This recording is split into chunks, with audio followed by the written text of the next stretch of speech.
To President Obama's economic plan and contrasting that plan through a revisit of some of the information. And Dr. MParuchuri, let me allow you to continue to talk about, I think when we left, unemployment. Yeah, unemployment rate, has still remained around 9.7%. During the Great Depression also, it is tough to crack that unemployment rate.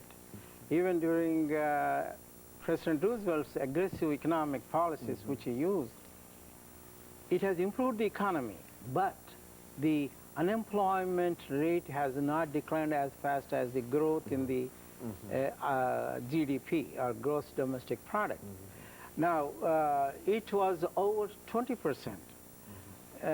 By the time he was able to bring down that unemployment rate to 16%, and he could not get it anything below until the war period, World War II. So that, of course, gave us a full employment level. Now, right now, the problem for President Obama is going to be the same. It's going to be tough. Only yesterday there was a conversation with Dr. Schiller, who was a very well-known economist. And he also concludes basically the same way. He says it is tough to crack the unemployment rate. It's going to be tough for President Obama to reduce the unemployment rate, and he was successful in bringing down from 10.3 to 9.7%.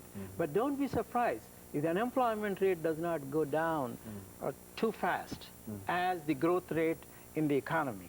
So this is why he has been implementing so many plans to cut down this unemployment rate, starting off with the infrastructure that deals with the transportation, roads and streets and all that, and then also the national parks, clean up the national parks, provide the swimming pools and all those things which or provide other facilities which are lagging in most of these. Most of these in national parks are in a dilapidated conditions. So he could put a lot of money and employ a lot more people. This includes a lot of construction jobs, enormous number. So here, that's the one thing he has done.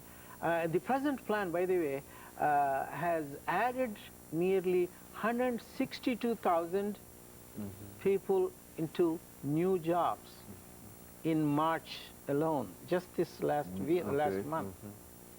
And we are hoping that it's going to be good, but again, the unemployment rate is not going to go down too fast because of the simple reason that it is tough to crack this unemployment rate.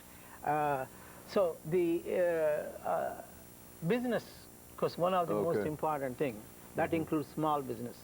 The Obama administration has provided a number of incentives to the small businesses to invest more so that the banks would be able to provide them loans so that they can employ a lot of us. Very good.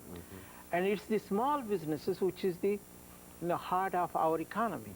They employ a lot more people. So here, the Obama administration has been pushing very hard to provide them help through the bank loans and also direct subsidy programs. If they hire someone who is unemployed for more than 27 weeks, if they hire, they will get some financial compensation as an incentive. So that is what they have been trying. And if you look at that number of people's comments, especially even the critics, they said they should give tremendous amount of credit to the Obama administration. With all these handicaps, he has been able to push the economy in the right direction.